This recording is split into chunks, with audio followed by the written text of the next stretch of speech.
운이 안 좋았는지 인맥을 잘못 쌓았는지 번번이 고배를 마셨습니다. 대신 사위는 승승장구하여 능력을 인정받아 지방대학에서 교수로 임용되어 둘은 주말 부부를 하고 있었어요.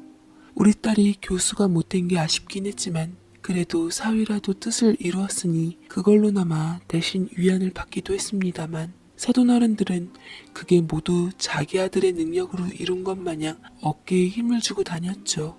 말이야 바른 말이지. 우리 딸의 크나큰 내조만 없었더라면 사위 역시 그 자리는 꿈도 꾸지 못했을 거예요. 딸은 급기야 시간 강사 자리까지 밀려나게 되었고 한동안 우울감과 무력감에 제정신을 차리지 못했습니다. 안타까웠던 저는 박사학위까지 받은 내 딸이 집에서 전업주부로만 살게 하기 너무 아까워 때마침 남편의 퇴직금을 받아 딸에게 크게 학원을 차려주었습니다. 남편과 저는 학원이 안정될 때까지 곁에서 학원 관리라든지 차량 운행이라든지 돕기로 했고요. 학원 오픈식 날 사위가 큰 화분을 들고 와선 개업을 축하해 주더군요. 진작 맘고생 안 하게 학원 차려서 근무했으면 좋았을걸. 난 진심으로 당신이 잘 됐으면 좋겠어. 라고 하는데 괜히 사위가 마음에 안 들어서 그런가 사위가 무심코 뱉었던 마음고생 안 하고 진작 학원 차려 일해야 한다는 말도 마음에 안 들었습니다. 다행히도 학원은 날이 갈수록 잘 되었고 점점 입소문이 늘어나 동네에선 제일 크고 잘 나가는 학원이 되었어요. 사업이 점차 커나가니 강사들도 늘어나고 점차 관리가 어렵더라고요. 급여를 넉넉하게 주는데도 강사들이 자꾸 그만두니 저는 습관처럼 구인 광고를 냈습니다. 학원생들이 워낙 많았던지라 돈이 많은 만큼 일도 힘들다는 소문이 났던지 쉽게 구해지질 않더라고요. 급해서 발을 동동 구르고 있던 찰나 딸 또래의 어느 여자가 저희가 낸 수학 강사 구인 광고를 보고 면접을 보러 왔습니다. 참하고 부드러운 인상이 마음에 쏙 들더군요. 졸업증명서와 이력서를 보니 학교도 우리 사위랑 같은 학교를 나왔던지라 더 친근하게 느껴졌죠. 열심히 일하겠습니다. 대신 저도 딸이 하나 있어서 수업 시간만 조금 조정해 주셨으면 좋겠어요. 7시 이후에는 어린이집에 맡긴 딸을 데리러 가야 하거든요. 딸이 아직 어리다며 시간 조정을 요구하는 여자가 살짝 아쉽긴 했지만 그래도 일단 찬밥 더운밥 가릴 처지가 안 되었던지라 일단 그 여자를 강사로 고용했습니다. 하루 일하는 걸 지켜보니 일을 많이 해본 듯 수업을 노련하게 잘하더라고요. 가르치는 노하우도 좀 있는 것 같고 그 여자는 사근사근한 말씨와 밝은 성격으로 아이들과 학부모님의 마음을 금방 사로잡았습니다. 사람 구할 때마다 홍역을 치르는 것처럼 큰일이었는데 이번에는 그나마 성공했다 싶어 마음이 놓였어요. 허나 남편은 새로운 강사에 대해 그렇게 좋게 말하지만은 않더라고요. 거참 7시 이후부터 애들 몰려올 시간인데 그때 쏙 빠져나가면 어쩌겠다는 거야? 볼 때마다 난감하네 정말. 그래도 다른 강사 또 오기로 했으니까 너무 그러지 마. 보니까 애 아빠도 없는 것 같던데 난 좀 보기 안쓰럽더라고. 네, 맞아요. 그 여강사의 가족 등록부를 살펴보니 딸과 그 여자 단 둘이 전부였습니다. 딸 또래의 여자라서 더 마음이 쓰여 저는 가끔 애 뭐라도 사주라고 얼마를 더 넣거나 챙겨주었어요. 남편이 맨날 그 강사한테 툴툴거릴 때마다 저는 그 여자를 감싸주려고 했었습니다. 생각해보면 그게 연막작전인지도 모르고 말이죠. 아무것도 몰랐던 전 그저 남편이 제가 뽑은 강사를 마음에 안 들어하는 게 불편해서 남은 원생 학원차로 데려다주는 김에 강사도 집 근처까지 바래다주라고 둘 사이를 동료까지 해주었죠. 근데 언젠가부터 학원 업무 빼고는 집안에만 있는 걸 좋아하는 남편의 외출이 잦아졌습니다. 요새 왜 이렇게 외출이 잦냐고 반 진담 반 농담식으로 던진 말에 허둥지둥하며 찔린 듯 반백년 넘게 살다 보니 집보다는 밖에 바람 쐬는 게 훨씬 좋네. 우리도 조금 사생활을 갖는 게 좋을 것 같아. 집에서나 일터나 맨날 붙어 있는데 적당히 거리가 있어야 부부 사이도 원만해지는 거야. 라며 헛기침까지 하고는 변명하듯 말하는 남편은 결혼 생활 40년 만에 이토록 낯설어 보일 수가 없었습니다.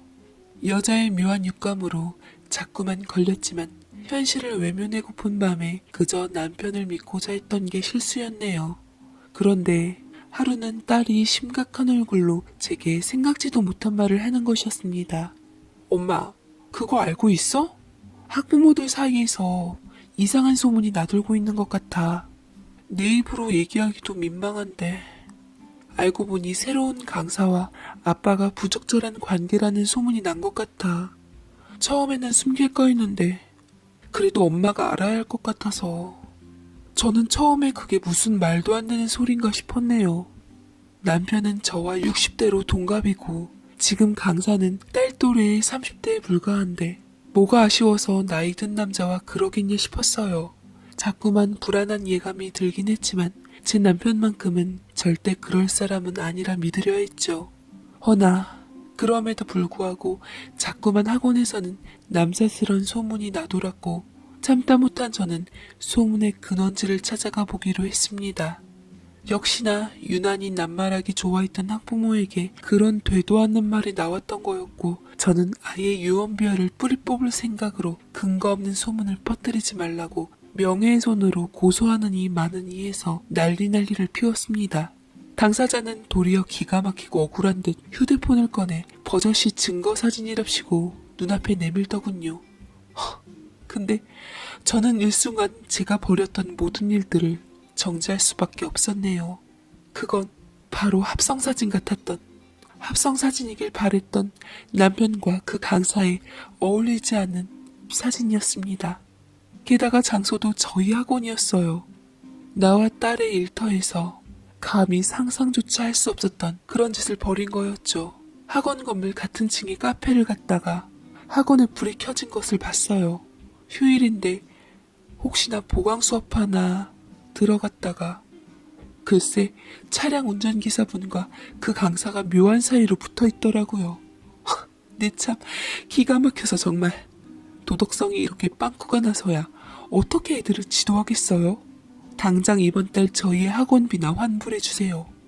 저는 그 사진을 보고 하늘이 무너지는 줄 알았습니다. 유언비어가 아닌 팩트라는 사실에 자리에 주저앉고 말았고 믿었던 절망감에 눈물을 줄줄줄 흘렸어요. 이건 엄연한 40년 결혼 생활에 대한 배신이었습니다. 딸도 충격을 받았는지 아빠가 이럴 줄은 몰랐다면서 저를 이끌고 당장 아빠한테 가자고 하는 걸 자식 앞에서 차마 아빠를 몰아세우는 건 좀 아니라는 생각이 들어 엄마가 알아서 하겠다고 그저 넌 모른 척하면 된다고 당부했네요. 저는 그날 밤 남편이 잘 때 핸드폰을 몰래 불려치니 이중 보안을 해놨더군요. 원래 비번도 안 걸어놓는 사람이었는데 의심은 점차 확신이 되어가 한숨도 잠을 못 이룬 상태로 그 다음날 남편과 같이 출근을 했습니다. 딸은 아빠 얼굴을 도저히 못 보겠다고 해서 저는 차라리 딸에게 오늘은 출근 말라 했어요. 제 스스로도 통제가 안 되는 언제 터질지 모르는 존재 같았으니깐요. 딸 수업을 몽땅 결강시켜놓고 연락을 돌렸던 제 앞에서 남편이 도대체 무슨 일이냐고 물었죠. 꾹 참고 딸이 몸이 안 좋은 것 같다고 둘러대었고 남편은 아프다던 딸이 걱정도 안 되었던지 버럭 화를 내었습니다. 아니, 다른 대타 강사도 안 구해놓고 가면 어떡해? 원장이라는 애가 너무 무책임한 거 아니야? 그럼 오늘 아예 문을 닫고 강사 선생님도 좀 쉬게 하시지. 애가 요새 엄마랑 떨어지기 싫어한다고 하던데. 이걸로 학원 실내 떨어져서 내 퇴직금 날리면 당신이 다 책임져. 라고 저를 윽박지르는데 기가 막혀 말도 안 나오더군요. 둘의 소문을 알고 있어서 그런지 상근녀 강사와의 묘한 낌새가 느껴지는데 바보인 척 해주기도 참 힘듭디다. 그들은 과연 돌고 있는 소문에 대해서 알고 있는지 궁금하더군요. 곧 학생들이 몰려와 상간녀가 수업에 여념이 없을 때 저는 혹시 증거가 될 만한 게 있나 싶어 몰래 상간녀 강사의 가방을 들여다보았습니다. 보지 못한 새 명품 가방이었는데 과연 누구 주머니에서 나왔는지 그것도 의심이 되더라고요.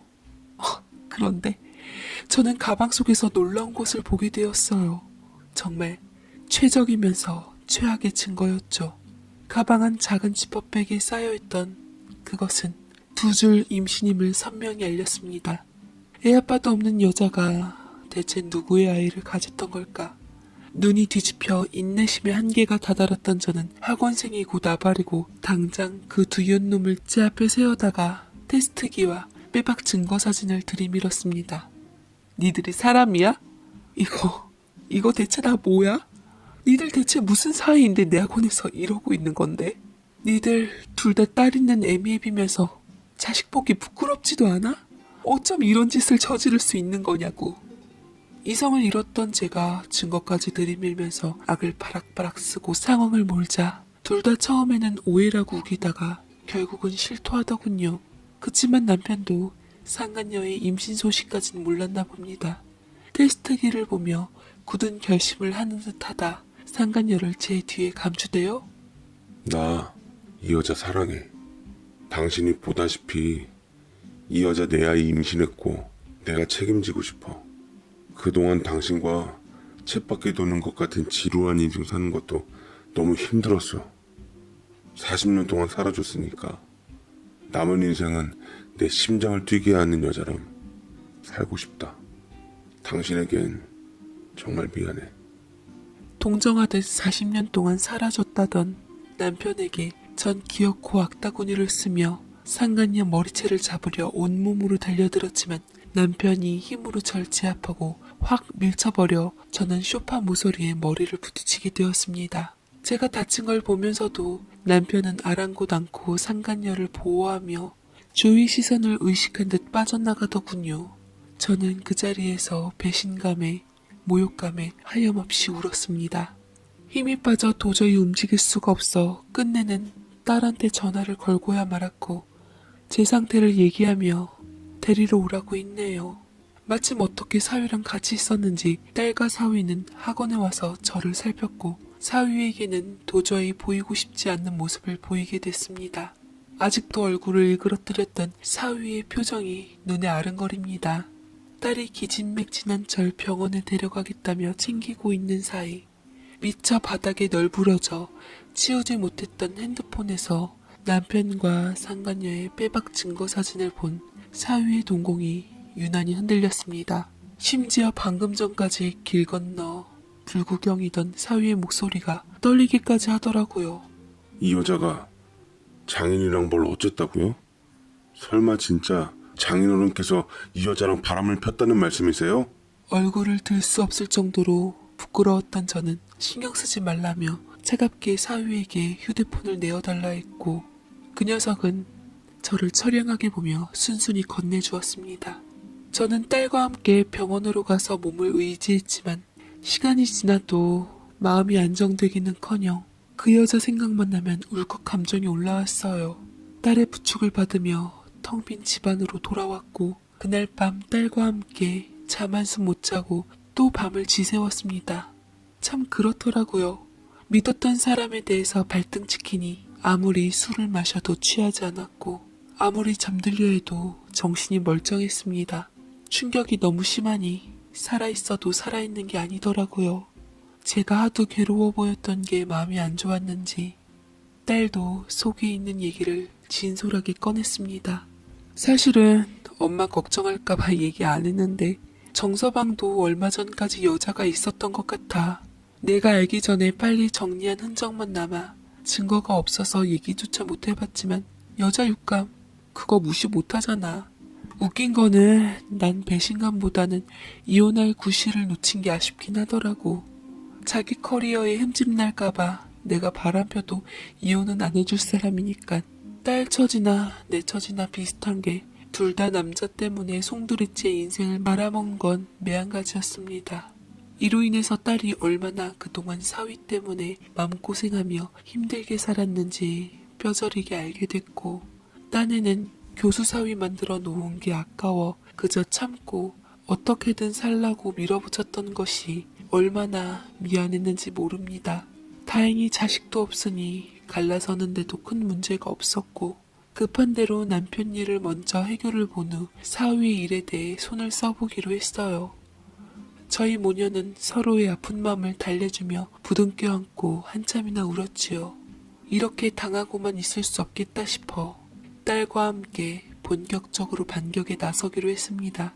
곧 있을 시어머니 90세 졸수를 앞두고 디데이로 삼기로 했는데 우스웠던 건 남편이 지 친어머니 생신이 신경 쓰였는지 전날 밤 전화가 왔네요.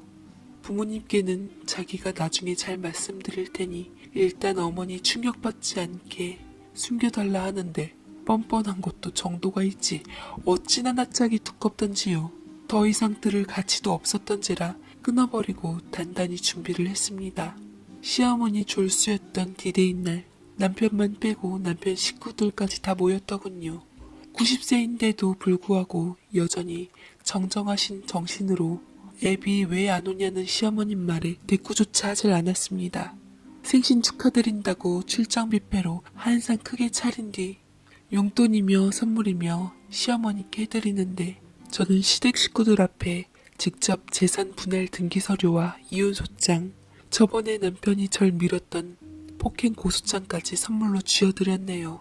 소식을 들은 남편이 뒤늦게 헐레벌떡와 저를 말리며 끌어냈지만 온 식구들 보란 듯 남편의 귀싸대기를 내리친 후 아수라장을 만들어 멱살을 잡고 흔들었습니다. 나랑 내 새끼 눈물 흘리게 한 거 너와 그 여자한텐 피눈물로 돌려줄 거야. 너한테 가장 중요한 돈이라도 왕창 뜯어내야겠으니 집 명의 내놓고 위자료 털 생각하고 있어. 꼭 우리 어머니 생신날 이렇게까지 해야 하냐? 독한 여자 같으니. 이래서 내가 당신한테 정이 안 붙었던 거야. 당신이 원하는 거 다 줄게. 이혼해주고 원하는 거 다 줄 테니까 나랑 내 여자는 제발 건들지 마. 얼마나 눈물겨웠던 사랑 노름이던지 평생 딴 여자한테 눈길 한 번 안 줬던 사람이 여자한테 미치고 나니깐 눈에 뵈는 게 없었나 봅니다. 오히려 식구들 앞에서 대놓고 얘기까지 하더라고요. 저랑 이혼 후 이 여자랑 결혼할 거라며 곧 늦둥이까지 볼 예정이라며 똑똑하게 일러두었습니다. 처음엔 남편을 다 늙어서 미쳤다고 비난했던 시댁 가족들이었는데 팔은 안으로 굽는다고 점차 제게 등 돌리며 남편을 이해하고 품어주더군요. 저는 이 수모를 가슴에 품으며 변호사와 상담 뒤 상간녀한테도 위자료 소송을 진행하기로 했습니다. 이참에 상간녀에 대해서 좀 더 알아볼까 싶어 사람까지 고용해 조용히 캐보기로 했지요. 키우고 있는 딸아이의 아버지가 누구지, 그 좋은 학벌을 가지고 여태 어디서 어떻게 살았는지 과거가 궁금하더군요. 그리고 저는 그 여자에 관해 생각지도 못한 비밀을 알게 되었습니다. 무엇보다 딸의 얼굴이 창백해지며 사색이 되더라고요. 이 여자 지금 남편분과 얽히기 전에 사위분이랑도 단단히 얽혀 있는 것 같습니다. 사위분이랑 같은 학교 출신이라서 그걸 토대로 조사해봤는데 따님 만나시기 전에 두 분이 연인 사이였다고 하더라고요. 따님과 결혼한 후에도 종종 만남을 유지하다가 사위분 지방대 쪽 교수 임용되신 후 그쪽 오피스텔에서 같이 동거를 한 것 같더군요. 주민들은 사위분이랑 다들 부부로 알고 있었다는데 정황상 사위의 딸아이가 태어나면서 급격하게 사이가 악화되어 헤어진 것 같습니다. 제대로 알아보시려면 유전자 검사를 한번 진행해 보시는 것도 좋으실 것 같아요. 저와 딸은 그 말에 한순간에 넋이 나가버렸고 저는 대단한 상간녀의 활약에 입을 다물질 못했습니다. 딸은 막상 이혼의 기회가 닥치니 혼란스러운 듯 잠시 혼자 정리할 시간을 달라며 집으로 돌아갔고 저는 딸의 마음을 그 누구보다 헤아릴 수 있었기에 부디 제 딸이 충격에서 이겨내기를 간절히 바랬어요. 딸이나 저나 한 여자와의 악연으로 인해 이토록 심란해진 상황이 올지 누가 상상이나 했을까요? 왜 하필 상간녀는 하고 많은 남자 중에 제 남편을 택한 건지 이해가 안 됐습니다. 상간녀는 소장을 받았던지 겁없게도 남편을 앞세워 절 찾아왔더군요. 배가 좀 부른 상태에서 금이야 오기야 떠받쳐주는 남편을 방패삼아 제게 막말까지 날리는 패기까지 보였습니다. 이껏 상간녀 위자료 받자고 참 애 많이 쓰시네요. 돈이 그렇게 좋으세요? 집이랑 위자료도 모자라 제 상간녀 위자료까지. 그것 모아서 참 부자 되시겠어요? 제 나이보다도 더 많은 세월을 그쪽하고 자식까지 낳은 우리 이 사람 인생이 너무 가여울 뿐이네요. 놀고 있네.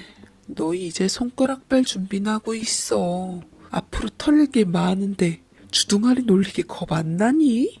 이게 끝이 아닐 줄은 네가 제일 잘 알겠지? 저희도 알고 있나 모르겠네? 그제서야 상간녀가 아차 싶더니 안색을 싹 바꾸어 입을 다물더군요. 그쵸. 당연히 안 그러면 자기한테 너무 불리할 걸 알았던 거죠.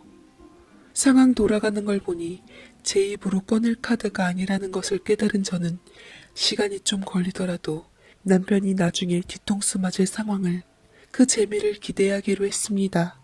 세상에 비밀이 없는 건 진리이며 사랑이라 믿었던 상간녀에게 배신을 당한 기분을 느끼게 해주고 싶었죠. 제가 믿었던 남편에게 배신당했던 것처럼요. 남편과 상간녀에게 받을 계산이 끝나고서야 상간녀에게 미련 없이 남편을 내주며 결혼 생활에 종지부를 찍었습니다. 폐기 처분도 안 될 쓰레기 양반. 너나 실컷 수발하면서 가지라고. 난 미련 없다고 뒤돌아섰습니다. 머리 나쁜 남편은 뭔 소린지도 모른 상태로 상간녀 지키기에만 급급했죠. 어차피 쓰레기들끼리 합조와 맞는 거 제가 어쩌겠나 싶어 미련 터니 마음이 편해졌습니다. 딸도 용기를 내어 사위에게 지난 과거를 빌미로 이혼을 요구했지만 씨알도 먹히지 않은 채 끝나지 않을 별거 상태에 접어든 건 참 안타까웠지요. 저는 악몽 같았던 흔적이 남은 집을 팔고 딸과 함께 살아갈 새 보금자리를 얻어 거처를 옮겼습니다. 딸과 함께 그동안 미뤄왔던 솔직한 대화도 많이 하고 쇼핑도 하고 친구처럼 함께하며 소소한 행복감에 젖어들었습니다. 그런데 제가 이혼을 하고 한 해 정도가 지났을까요?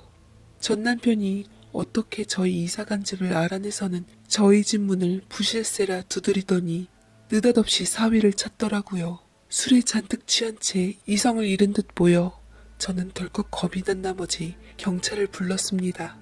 경찰 앞에서도 한참 난동을 부렸던 전 남편의 추한 모습을 보며 불현듯 남겨뒀던 마지막 판도라의 상자가 열렸구나 싶더라고요. 상간녀와 사위와의 지독한 과거를 드디어 전 남편도 알게 됐던 거였죠. 이미 몸을 피한 사위였지만 전 남편이 저렇게 돈 이상 학교에 소문나는 것도 시간 문제였습니다. 피눈물을 흘리며 제게 원망을 쏟더라고요. 그 여자가 말하길 당신은 이미 다 알고 있었다는데 그게 사실이야? 진작 나한테 알려줬으면 우리가 이혼할...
일도 없었을 테고 난 당신 대신 그 여자를 버렸을 텐데 나보다 돈 챙기는 게 우선이었어?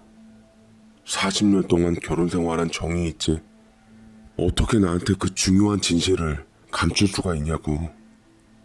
지금 그 여자가 낳은 애 누구인 줄 알아? 바로 사이놈 자식이라고. 빌어먹을 놈 핏줄 이어받은 자식. 그야말로 세상이 맙소사였습니다. 그러니까 그 여자는 첫째에 이어 사위의 둘째까지 임신한 후 또다시 헤어졌던 겁니다. 어쩌면 사위한테 버림받았는 줄도 모르겠네요. 사위를 안 놔주는 게 다 딸 때문이라고 생각해서 딸에 대해 알아보려 저희 학원에 위장 취업을 했던 건지, 그러다 엄한 남편이 걸려버린 거고, 어차피 아이 아빠도 없는 마당에 이참에 아이 아빠로 둔갑시켜 살 생각을 했던 것 같습니다. 당시 상간녀 말이라면 콩으로 매주를 써도 믿었던 남편이었으니깐요. 그런데 남편처럼 호락호락하지 않았던 집안 사람들이 상간녀 임신 시기를 따지고 들며 남편의 아이가 맞냐고 의혹을 짚인 게 시작이었습니다. 그러다 미처 상간녀가 치우지 못했던 사위와의 다정한 사진을 우연히 남편이 또 발견했던 거고, 설마 하며 의심을 갖다가 뭐가 걸렸던지 마침내 사돈집까지 대책 없이 쳐들어가서 사위 흔적으로 유전자 검사를 해본 게 이렇게 나왔던 거죠. 한마디로 예전에 제가 상간녀 가방에서 발견한 테스트기 2줄의 아이 아빠는 바로 사위였던 겁니다. 남편은 끄끄거리면서 울며 제게 무릎 꿇고 잘못했다고 했고, 저는 조강지처랑 자식 버린 혹독한 죗값 플러스 알파로 받는 거라며 퍼부어줬지만, 근데 그토록 바랬던 복수를 이뤘는데도 생각했던 것만큼 통쾌하거나 시원하진 않더라고요. 어쨌든 전 남편 덕분에 딸은 다시 한번 이혼 소송을 제기했고, 교수 직위 해제될 위기까지 간 사위는 서둘러 딸과 이혼 후 그 여자와 재혼을 하는 걸로 어떻게 넘긴 후 지금껏 버티고 있다 하네요. 세상에 비밀이 없는 것처럼 인과응보 또한 반드시 있는 법이니 사위와 상간녀가 부디 방심하지 말고 남은 인생 똑바로 살기를 바랍니다.